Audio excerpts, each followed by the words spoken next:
not overly difficult for China to move arms Mm-hmm. across any of these stand countries into Iran. No doubt about And that. We got Dr. Sharif joining us as well. We'll see what's going on in his neck of the woods and everything like that. But yeah, a lot of people. By the way, it looks like the EU is proposing an end to 5 tabs, 3 apps, and a prayer for cross-border train booking. So they're set to make it easier for train journeys as EU unveils a single ticket plan.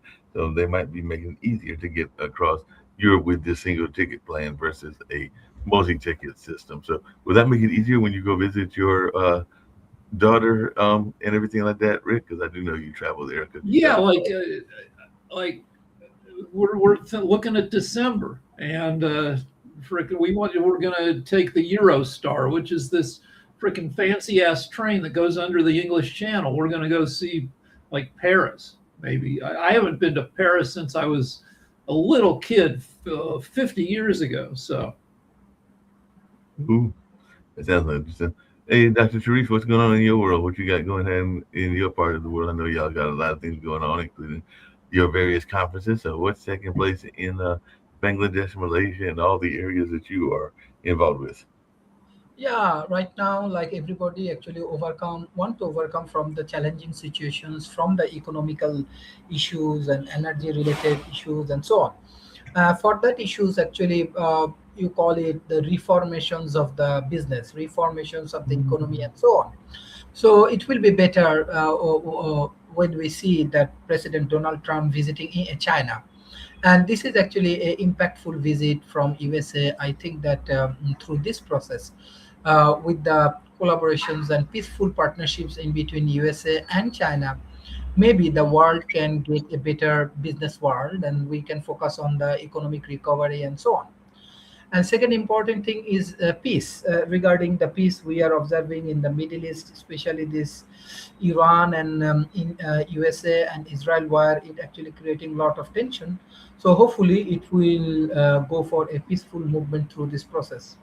And third important thing is that this healthcare. Recently, we are observing a lot of healthcare related challenge happening in Bangladesh and many other countries. New virus are coming, new issues is coming. So this is high times. We need a peaceful world. We need to work together for economic recovery.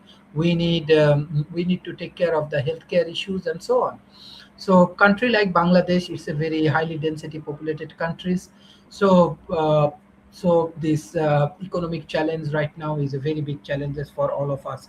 Hopefully we can overcome from the situations. Thank you. Yeah, hopefully we can.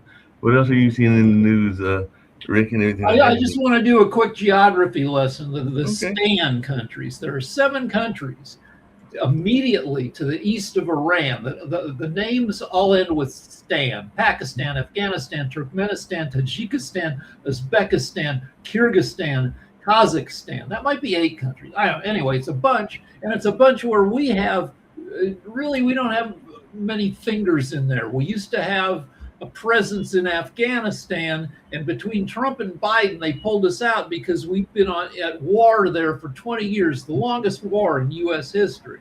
And in hindsight, maybe we should have maintained a military presence in Kabul, the capital of Afghanistan, because now that's an important region given that we're at war in frickin' Iran, and we have no way of stopping. If Russia wants to help out Iran, they come in from the north. If China wants to help out Iran, they come in from the east through all these stand countries that are, that are, all these countries are highly mountainous. The terrain looks like a crumpled piece of Mm. paper. You can't. That's why nobody's ever been able to conquer Afghanistan, because the terrain is so crazy. But it makes it great for smuggling arms. And yeah, it's a mess over there. Between Pakistan and India, there's this whole next to the stand is this high altitude Kashmir, which is where they don't even have set borders. They've been fighting about this since India became independent, and then Pakistan uh, shortly thereafter became independent in like 1947, 48. And when India becomes independent, but then there are religious differences, and they set up Pakistan and East Pakistan, which turned out to be unworkable because you got two halves of a country, and Dr. Sharif could talk about this, two halves of a country like 1,500 miles apart. Mhm. And so East Pakistan became Dr. Sharif's country, Bangladesh. And but anyway, the Pakistan and India haven't gotten along in the past 70 years. They each have nukes. They're each fighting, having this endless conflict next to all the Stan countries. Again, one more crazy place between China and Iran. Yeah, there's a lot of places. Oh, we got Nick coming back in, so let's see if we can get Nick in this time and see what craziness he's talking about. Everything. Nick, you're back. So I saw you try to come in earlier and everything like that. By the way, it looks like South Carolina Republicans are blocking a plan to eliminate Clyburn's House seat, and I know we just had Clyburn here at the Haytide not that long ago, but they're expected to call a special session on redistricting and everything like that. So it looks like they're doing some of this as well. So in a reversal, South Carolina lawmakers now anticipate a special session to redraw congressional maps. So there's a lot of redraw going around and a lot of threats to the Voting Rights Act and everything like that. So what is our folks' stance, including yours, Nick, on these redistricting efforts? I know you're in Spain, so you don't really care what's going on in the US. I'm not in Spain. I'm actually in the Alta Club in beautiful Salt Lake City. So I'm downtown Salt Lake today. I did hear about the gerrymandering that's going on, and politics as usual in the United States. What can I tell you? There's a lot of bickering and fighting, but people are not addressing the issues, which is really more important than the bickering and the fighting that goes on in the U.S. More bickering than fighting, by the way. So sooner or later, people need to sit down and actually discuss the hard issues and stop all this Democrat-Republican black-white garbage that exists in the United States of America that, for the most part, does not exist in Spain. They have their own problems, but it's not as exasperated as it is in the U.S.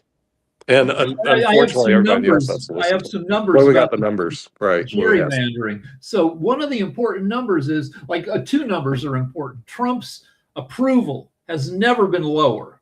Right. He's got a negative net 19 or 20% negative approval rating. For every two Americans who like Trump, 3 Americans don't. That's one of the worst ratios in history. So he can be expected the Republicans can be expected to lose the House, except the House is, like, as you said, highly gerrymandered, where they take the states and they split them. So you cluster the Democrats in a few in red states. You push them all together into one district, and then you make the rest of the state Republican. And this has been, Dems do the same thing in states where they control the state legislature. And that results in a highly divided set of electoral districts, so that the Republicans have about 218 representatives in the House of Representatives. Only 28 of them come from at all swing districts, where in the remaining 190 Republican districts, they won by 15 percentage points or more. So the Dems will still almost certainly flip the House, but you can't. It's really hard to flip a seat that's Trump plus 15. So we're gonna. So yeah, go ahead. I mean, we just have to be honest about what's going on. Yes, the gerrymandering is been happening for years. It's happened for decades. However, what's taken place, this is actually trying to, when your party and the platform isn't popular, nobody wants that party or platform, you try, as that party that's struggling, to legitimately steal an election by gerrymandering in the middle of the decade. You try and pick your voters. You take away the African American vote, because that's exactly what they're doing in the South. As soon as that was gutted, that was, hey, we're going to take away the power of the African American vote. And I mean, we just have to be honest about it. It's horrible. extremely horrible. And this is the downfall of democracy. This is how it goes away. This is how our constitutional republic disappears, because when the people in power decide that these people can't vote, or we don't need to hear from them, or they don't need representation, and we'll pick out whoever we want to, quote unquote, vote to stay in power, that's the downfall of a republic. And we just have to be honest about it. That's what's going on. Well, let's talk Everything specifically about Tennessee. So Tennessee, all red except for the southwest corner where Memphis runs up against the Mississippi River. That was blue. They had one Democratic state where they. Who's there? You got black voters.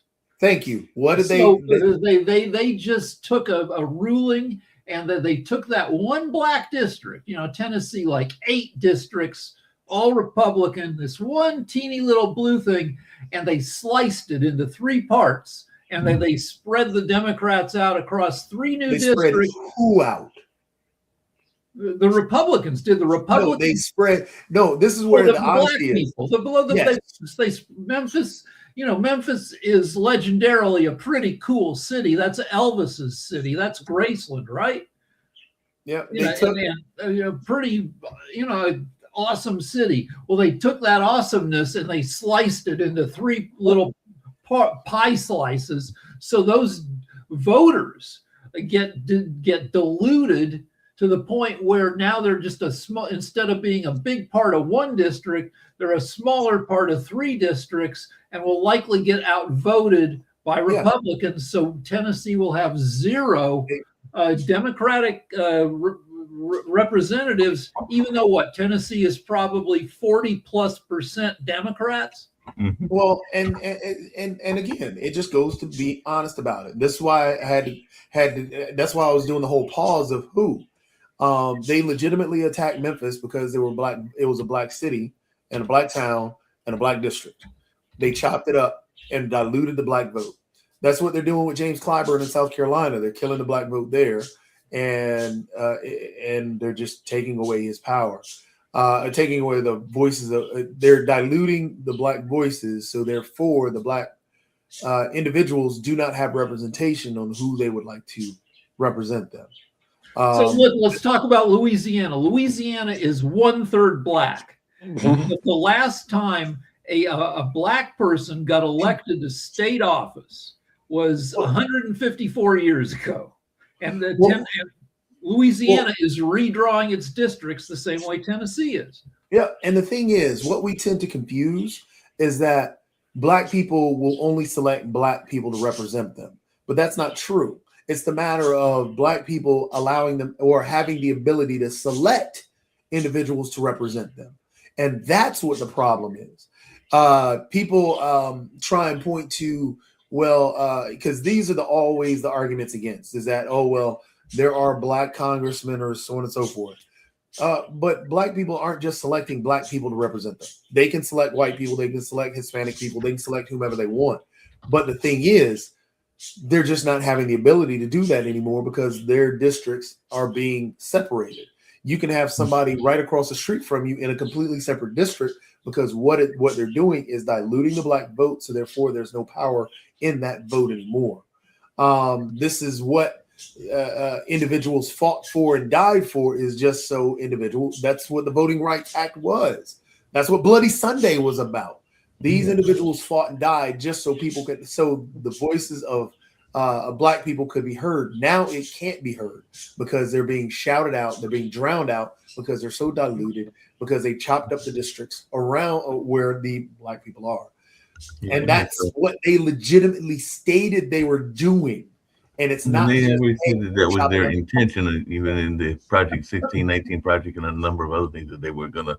This was a planned agenda and everything like that. So they did not hide the game plan and everything like that. Hey, I did have a question for you, Nick. Just to change the topic slightly and everything like that. But how are the cities doing in Spain and everything? Because there's a report that mid-sized cities here in the United States are holding steady as U.S. population growth is declining. But apparently there is a lot of people that are moving to mid-sized cities. I think out in Durham and probably even Raleigh. Well, Raleigh might be considered a big city, but definitely Durham would be considered a mid-sized city and everything like that. But even in Texas, they're saying that the fastest growing cities are places like Salina, Princeton, Melissa, and Anna. So a lot of the growth is in mid-sized cities amid the bigger decline in growth in the United States. So is it the same thing in Spain? Well, Spain right now has, as you know, they admitted about 500,000 illegal immigrants, made them legal, which is to a certain extent what the United States should do, especially to the long-term, quote unquote, illegal immigrants that have caused no problems. So Spain went ahead and did that. So we increased our legitimate population base. But the biggest culture shock I have, besides listening to this black-white stuff, which doesn't exist over in Spain, is the prices of living in the United States versus Spain. I eat for a week in Spain for what it costs for one meal in the United States. And it's hard for anybody here to fathom that. But, you know, if you go out for dinner in Spain, you get a couple people, you go to Bobadilla, it could cost maybe $8. I mean, seriously, breakfast for $2. I mean, food is unbelievably cheap. Gas cost, well, there is none, at least the way I travel. So no gas costs, no cars. So I don't have to worry about price of gas or cars. So the problem is that when I come to the United States, everything here is so bloody expensive compared to Spain. And what can I tell you? I mean, you guys spend a lot of money on food and cars and rent and just basically living. So remember, in America, you know, you live to work. You live so that you can work. In Spain, you work so you can live. It's a different attitude. And the greed, oh my Lord, the greedy Americans are so much more greedier than the Spanish. I mean, everything's about money. And of course you have to be, because you're struggling with food and clothing and just basically living. But the greed is tremendous. The latest greed thing, I don't know if you guys saw it, happened in the state of Washington. So they're going to impose a tax of 9%, 9.9% if you have earnings over $1 million. And you know what? These rich people, they don't want to pay it. They're all crying. They want you to donate to their fund so that if you make $1 million, you don't have to pay taxes. That they're just small businesses. And oh boy, they're just crying a river. And this idiot Republican, I shouldn't say idiot Republican, but he is, Bob McKenna, who was the Attorney General, is leading the charge and wants you guys to donate, because they're trying to make a case that if you're making $1 million, you're poor. I can tell you you're not poor if you're making $1 million, and you should be happy to pay the 9% tax. I mean, give me a break. All for me, none for thee. That is the attitude of the United States. Well, You know, so it's we sick. should talk about the marginal rate, because Very sick. it's used to scare people. Somebody who makes $1.1 million, say, Right. in a year, is only paying the 9.9% on $100 grand. Right. You're right. You're right. That's what I'm saying, Rick. They're paying $9 grand. But let me tell you something. You make $1 million a year. I'm sorry. You're living pretty bloody good. You're living pretty bloody good. And a lot of the people that are making $1 million a year, my friends and associates, let me tell you, it's not earned income. It's not like they have to go to work every day. A lot of it's off stocks, bonds, appreciation. I mean, it's just a joke. And these guys are making it like it's a crime to tax somebody who's making $1 million a year. And, you know, if you're making over $1 million, you shouldn't have to pay taxes. This is just a sick attitude of greed that exists in the United States that does not exist in Spain, you know. And somewhere along the line, the culture of the United States has to change. It won't, from being such a greedy country, and it's everywhere. It's in your neck of the woods. Your athletes and your entertainers over there. Well, in LA. we were talking, I live in Studio City, which is a NIMBY town, not in our backyard, which Right. is, you know, that we have all these discussions about people want to put up these little high rises, 5 stories on a standard width lot, which is 50 feet. Now there's a way to do it where you can get 10 apartment units into a lot that's 50 by 125, you know, 6,000 square foot lot. But that thing, if you put it on the north side of the street, it's going to throw houses into permanent shadow. You got to put it on the south side so and the neighbors hate it. If you own a house, if you bought a house for 300 grand back in the 90s, now it's worth 1.5, but maybe not. Maybe the value goes down if they put up one of these mini high rises. So, or these ADUs, additional dwelling units, grandma units, which we fight about that all the time because we want to keep Studio City nice, which means keeping out the more crowded, the apartments, Sure. So that makes sense and everything. Speaking of keeping people out and everything along those lines. Wait. Before you Go jump ahead. forward, that idea that you're talking about, Rick, isn't just isolated to the area that you're saying. That idea that you have a particular amount of money and you want to keep out a particular set of people, that is a national thing. That is in the culture of the U.S. That is what Nick is talking about. Exactly. And that is where, sadly, until we can get out of the idea that poor people are evil, poor people are just taking my money, poor people are just nasty and whatever, until we get out of that culture, that part of the culture of our society, the idea that it's about me and not helping everyone, because I'm sure out in Bangladesh there's the idea of helping the community. In Canada there's a bigger idea of helping the community. In Spain the same thing. Here we've gotten away from helping that community to, hey, it should just be my money. It's mine.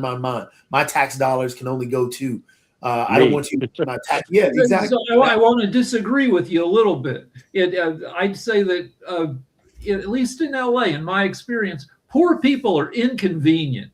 We used to have 99-cent stores, which, sold stuff for $1.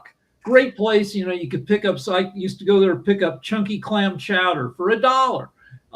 But part of the price of going to the 99-cent store is you'd be in a long checkout line with people who were poor, who had to took a long time. They couldn't just flash a credit card. They had to stack up change, and then you'd be like, all right, come on. Inconvenient. We should ask Dr. Sharif of Bangladesh. Well, I was is just gonna that say, how the Rick, culture is? That's true though. Well, let's ask Dr. Sharif. Is the culture of No, Bangladesh all for me, none for thee? No, I just want to share, Bangladesh is a Muslim country. 90%, more than 90% people live in Bangladesh and they are Muslim. So according to Muslim communities, for what actually Jatovi said, for the poor communities, we call it zakat, right? So every year, 2 times we provide zakat for the poor people. Let's say whatever I earn, like around specific amount of money, 7% of my money, I put for the poor people. And through this way, actually, it's refresh our economy. Those who are poor, they are getting helps. Those who have, that is the things at some point I try to share, that how I see that, let's say this California is one of the richest communities in this planet. But I see that there are a lot of homeless people. I respect American people. Every country has challenge. Bangladesh also has challenge. But this is my feelings that the poor people, rich people, they are not doing enough for the poor people in California. That's why there are a lot of homeless people. But here, with this kind of Islamic finance, with this kind of charitable activities, everybody do. I do, and middle class people do. Everybody do. This is the way actually our economy and our poor get a lot of support. Even Bangladesh win Nobel Prize for microfinance, right? Bangladesh is the hub or the land of microfinance. So microfinance only for the poor people, specifically for women. And this way, Bangladesh overcome from this. We have a lot of people poor overcome from this situation. So I just want to say every country has good things. USA has good things. Bangladesh also has good things. That is the way we need to create the synergy. Like I call it the global north and global south corridors. So your good things, my good things come together, then we can go for restructuring our culture, our economy, and so on. So compared to USA, this is my honest opinion. Bangladesh poor people get more support because of religion or Islamic point of view. Yeah. On TV, renters have been suspect on TV and sitcoms for 70 years. You have The Honeymooners set in a couple of New York apartments. Jackie Gleason plays, they played poor people, and there was comedy about that. You got Good Times set in an apartment. But then you have these other shows like Leave It to Beaver set in a suburban house, and the Americans want the house. They want the yard. So, but I think, I mean, the jokes and all the other stuff, that's one thing.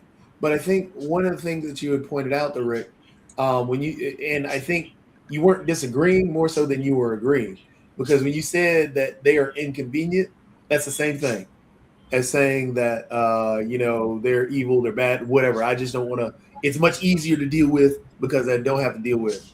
It's so. Until we can get out of that, and there's nothing wrong with the inconvenient piece. It's just the understanding, because it's where that inconvenient goes to. If that inconvenience feels like it turns into a hatred, because we get inconvenienced by every people regularly. Yesterday, Mark inconvenienced everybody by not being around. But Mark, if you're gone, it upsets the cosmic order of the entire universe. Mark. Oh my God, you are the center of the universe, right? But yeah, everything like that. Was it a great event? I did talk to Sasha a little bit about it later on his show and everything like that. But speaking of inconvenience, I have a quick question for both of you, and this is something that I know that Kim's concerned about, because he's on Sasha, because y'all are into security and all along those lines. But how concerned are you? Because we kind of alluded to it earlier, when the Chinese are having these secret police stations, because apparently a U.S. citizen has been convicted of running a secret Chinese police station in New York City. So this just happened yesterday and everything like that. So he's been found guilty of acting as an unregistered agent of China. So are we concerned that there might be some secret police stations? We just had the mayor of Arcadia, California, is going to prison for being an unregistered agent of China. She and her husband were spreading Chinese propaganda, and he's going to prison for 2 years. She might go to prison for 10 years. The mayor of this little frickin' LA suburban city is like, China gets in there. Swalwell was accused of having a Chinese spy in this is like, he's been nailed for this.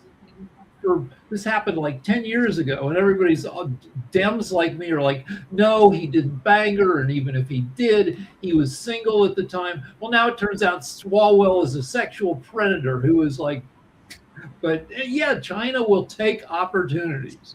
Well, he was a sexual predator of adult women who apparently kind of flirted back, because if you assault me like that at work, I'm not going to stick around. Well, not everybody flirted back. No, he was right. Not everybody, but I don't think, and he may have. I might be wrong, but they at least weren't children.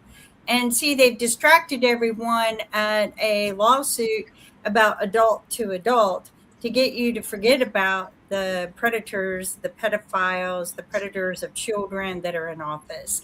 That's all this was. This was just a distraction. Usually in most of those cases, you just go have the lawsuit. You don't broadcast it all over the world. I mean, in most cases. So if the U.S. were a strong, politically stable country and didn't have then all the little incursions that China makes would affect us less. The most of the Chinese spying is shouldn't,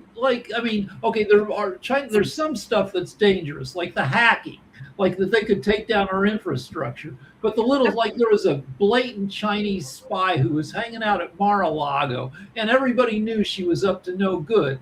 And but did she get any secrets? Probably not, because she was so inept that everybody's like, oh yeah, Chinese spy over there. So what are they going to send back as a spy? What are they going to send back if they're at Mar-a-Lago or down the street what are they going to relay back No, that they I don't can't get know. from online and from social media? Right, What are they going to I- relay They, back? they have the Epstein files. The Chinese got the Oh, no, Epstein files. actually, those are now published, the ones that I found, like the court records and everything. And they're now in a library, I think in New York, maybe DC. I'll have to go look it up. But they got a whole library of them, index for the cases and the situations, counted how many times, like 38,000 times Trump's name was used.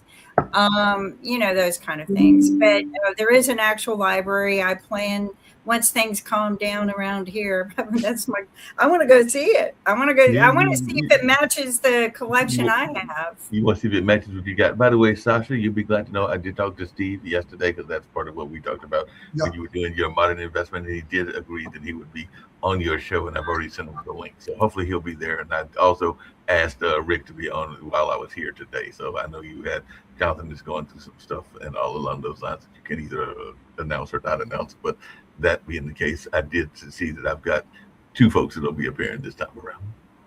Okay, good. Now, speaking about Trump's visit to China, he brought with him a team of billionaires and almost trillionaires, and so everybody is waiting for new contracts to be signed and new ideas, new things.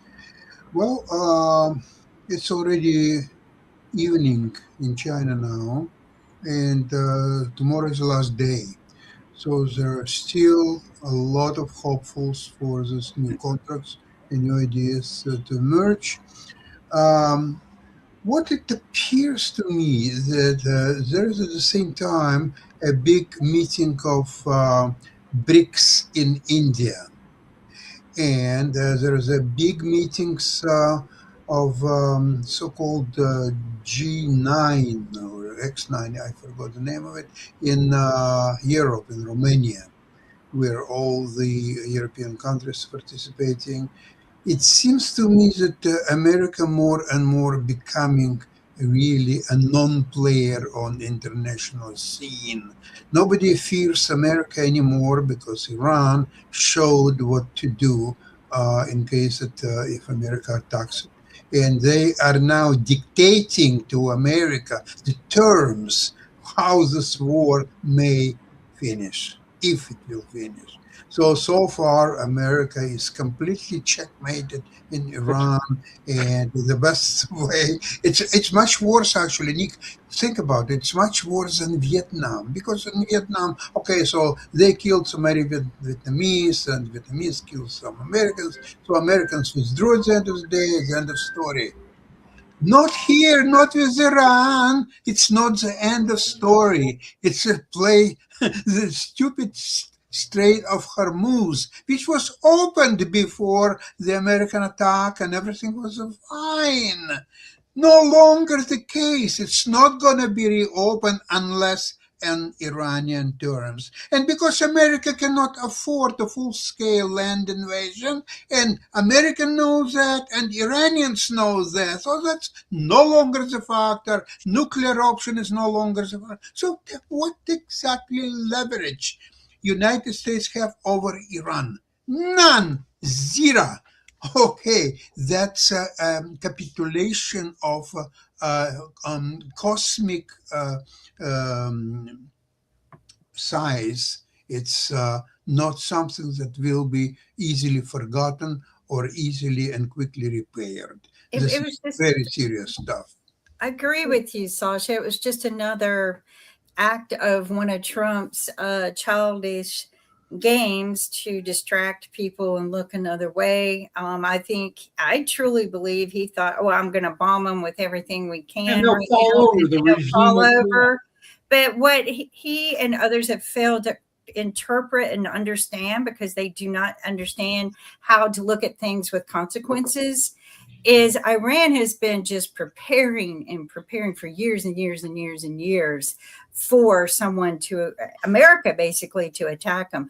China has been preparing for years and can withstand tariff wars with the U.S. for 100 years if they had to. China is very strong and has prepared, very disciplined, and is very prepared for war against us. What we don't understand is BRICS.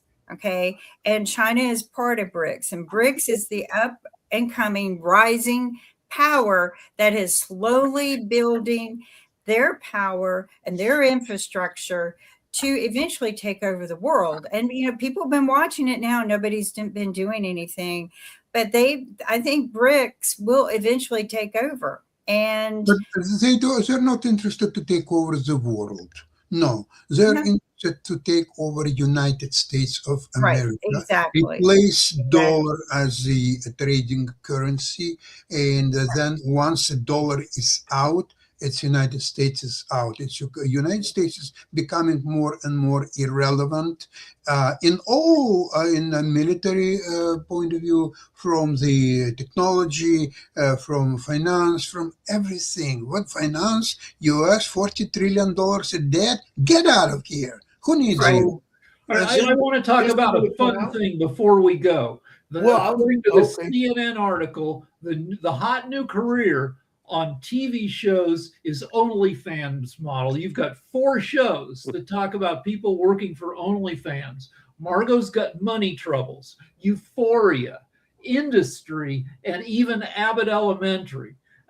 Because the writer Rufy Thorpe of one of these of Margot says it's because people are moving to pornify themselves because of increasing financial hardship in this country, because half of the population has boobs and a vagina, and when times get tough, we now have a way to monetize that.